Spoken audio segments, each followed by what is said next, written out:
Hi everyone! Good morning! I'm back! This is Sam Brusas and welcome back to my YouTube channel. Oh my gosh, this is it guys. Pag-uusapan natin ngayon, reaction natin dito sa naganap na fashion show dito sa Miss Cosmo yesterday. Ano ang reaction natin dyan? Yan ang pag-uusapan natin ngayon.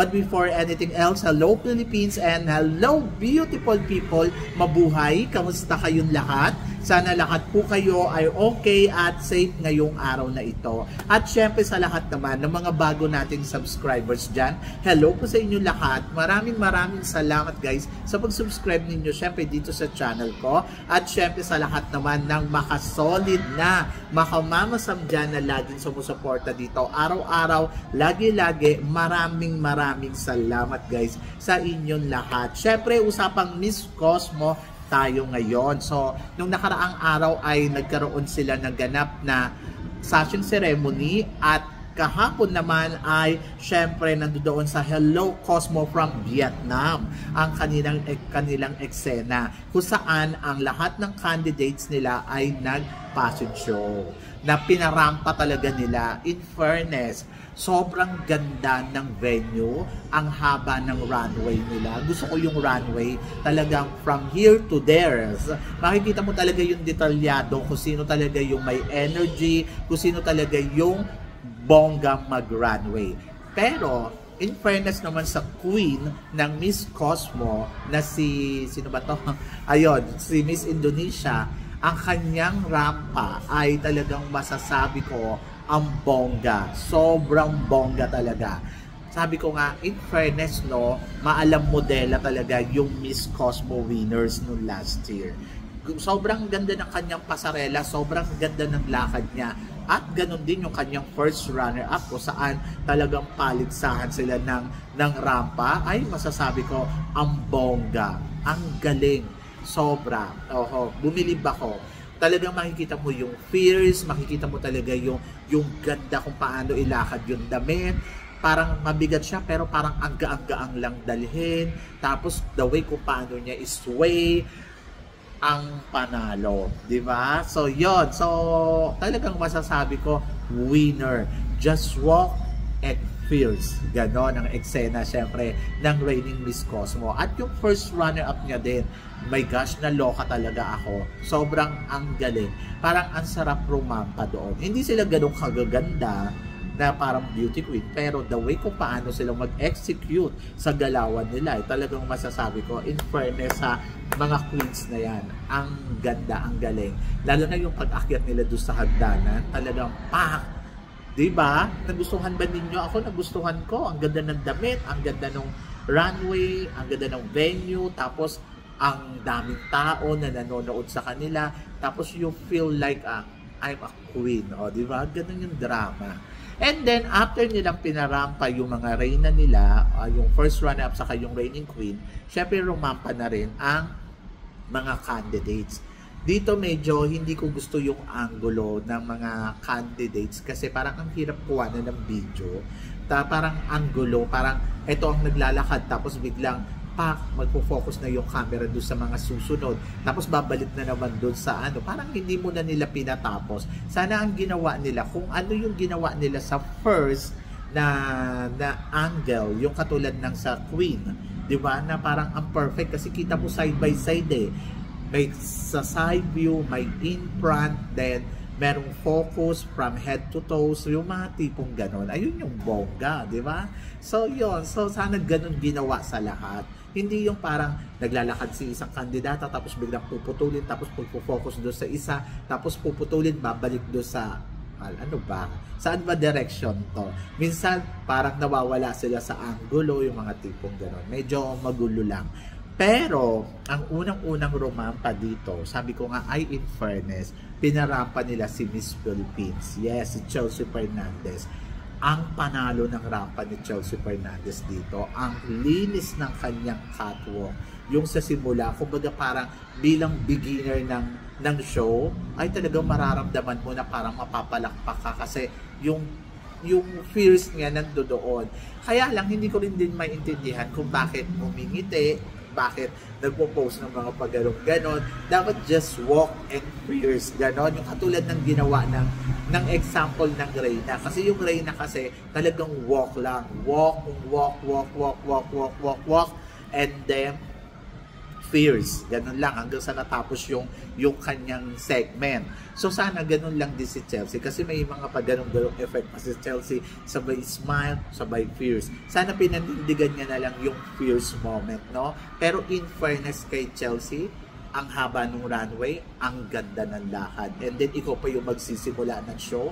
Talagang nakita ko yung mga backstory, yung mga, alam mo yun, yung mga behind the scene, kung paano siya palalabas. Kasi sabi ko, oh my gosh, ang galing. Kaya, nabonggahan talaga ako. Nabonggahan din ako kay Colombia. Kasi si Colombia, very modela din yung dating. Tapos, may mga ibang candidates din ako nakikita. Pero, yung ibang kandidata, kung mapapansin mo, medyo parang natatalisod sila or nasasalabsod ba yun? Oo. Tapos, may candidates din ako nakita na parang nasisira niya yung heels niya, yung mga tipong ganon. Or natatapakan ng gown. May mga ganon eh. So, yon. And then, of course, lalo na yung lahat na sila, pinalabas na silang lahat. In fairness, ang bongga talaga. Ang panalo kasi nung place, tapos ang panalo nung runway, mahaba kasi, kaya parang nasayangan ako dun sa angulo na hindi nila pinakita, na parang instead na tinutukan nila, kita mo yung lahat ng angulo. Pero yung moment ni Chelsea, ay nako, in fairness naman, binigyan talaga nila ng magandang moment si Chelsea at nakatutok sa kanya ng bonggang-bongga, di ba? And then after noon, syempre nagkakagulatan kasi tumawag sila ng top 5 best catwalk, di ba? At ang mga napili nga nila sa top 5 best catwalk nila, si Sierra Leone. So, yon. So, isa yun sa mga napili nila. And then, si Brazil. In fairness naman kay Brazil, gusto ko talaga si Brazil. Oho. Nagagandahan ako kay Brazil. And then, kay Colombia. And then, sumunod ay si Cuba. And then, sumunod ay si Thailand. So silang lima ang napili, si Sierra Leone, si Brazil, Colombia, Thailand, and Cuba. Actually, nag-hope ako nang sinabi nila na may best catwalk, top 5. So nag-hope ako na mapapasama si Chelsea Fernandez talaga. Kasi siya yung beginner eh. Tapos nagandahan ako sa eksena ni Chelsea na alam mo yun, yung catwalk niya, ang linis tingnan ko pag papanoorin mo yung catwalk ha.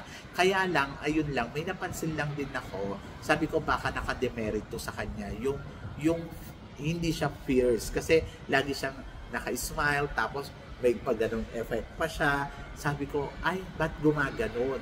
So, nung una, hindi ko napansin.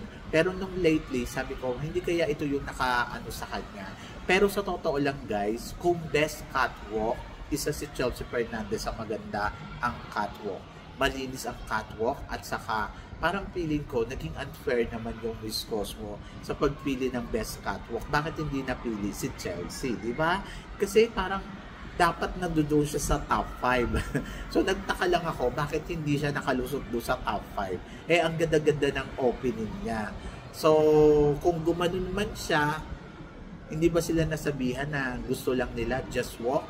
Ano ba, si Chelsea lang ba ang nag-decide no na sige, gagawin ko to, di ba? So medyo na ano lang ako, na unfairan lang ako doon sa part na yun. Sabi ko ang unfair naman, dapat ano to eh, dapat fair, dapat lahat, dapat nabigyan ng spotlight lahat, hindi lang yung dapat yung nabigyan ng spotlight lahat, dapat namili sila talaga kung sino talaga yung magaling.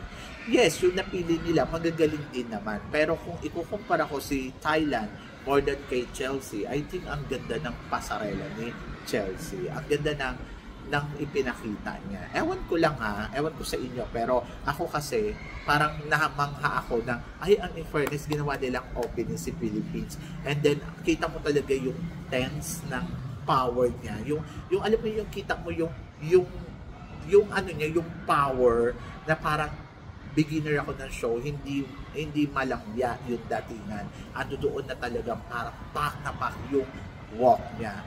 Tapos nagtaka ako bakit biglang ano nangyari? Ba't biglang wala sa top 5?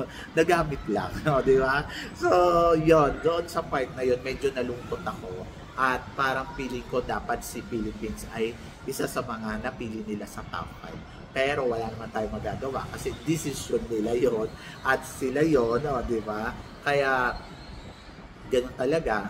So, alam na ninyo. Yung iba, syempre, nagulat din. Nagulat din ba kayo? Kasi ako nagulat ako eh. Pero yung iba nagsasabi, kahit naman si Emma Tiglaw, wala naman siya sa mga, sa mga hindi siya napipili sa mga top 5 ng mga kasi Miss Grand yun. So, okay lang kung wala doon. Pero yung kay Philippines, parang unfair naman na wala ka doon. Ang nakita mo ay ang galing, di ba? Saka dito kasi, syempre, Cosmo to. Hindi natin alam kung test lang ba to, kay tawag dito, kay Chelsea Fernandez na hindi siya ganun kabongga hindi siya napili diyan sa top 5 kahit alam na natin na bongga ang kanyang eksena, di ba? So yun. So medyo nalungkot lang ako dyan sa part na yun. Parang tinapos ko pa naman lahat. Tapos parang excited ako kasi may top 5. Sabi ko makaka-top 5 dyan si Philippines. Tapos biglang, wala. But anyway, mamaya meron naman silang swimwear competition. So abangan natin kung makakalusot nga ba ang ating pambato sa pagpili uli ng swimwear show nila mamaya. Malay ninyo may best in swimsuit. Top 5 ulit, di ba? So, good luck. And congratulations, syempre, kay La Sierra Leone, Brazil, Colombia, and Thailand, Cuba. Dito sa mga napili nila sa Hello Cosmo from Vietnam fashion show. And then, of course, congratulations sa nila, di ba? Sa sponsor. Kasi ang bongga ng fashion show na yan. In fairness, sana hindi na lang sila namili ng top 5 eh. parang walang hindi ba nabahiran ng intriga. Kumbaga parang naisip mo na lang, okay, so tapos na. Pero kasi competition pa rin to. Ayun. So nagtataka lang ako, bakit hindi napili ang kandidata natin kahit na nakita natin na sobrang galing ng pinakita niya. So yun, so kayo guys, ano guys ang tingin ninyo? Bakit nga ba hindi napili ang kandidata natin sa kabila na ang galing ng execution? So please comment below para at least malaman ko naman kung ano naman ang chika mo dito sa mga tinatalakay natin. Syempre maraming salamat sa inyong lahat sa suporta at pagmamahal na binibigay ninyo syempre dito sa channel ko. At sa mga hindi pa nakaka-subscribe, please don't forget to click like and subscribe my channel at i-click nyo na rin po ang notification bell to more updated syempre sa aking mga chika. Sabi ng ganon, always keep smiling and laban lang. So guys, hanggang dito na lang. Hanggang sa muli nating chikahan. See you tomorrow. Thank you guys.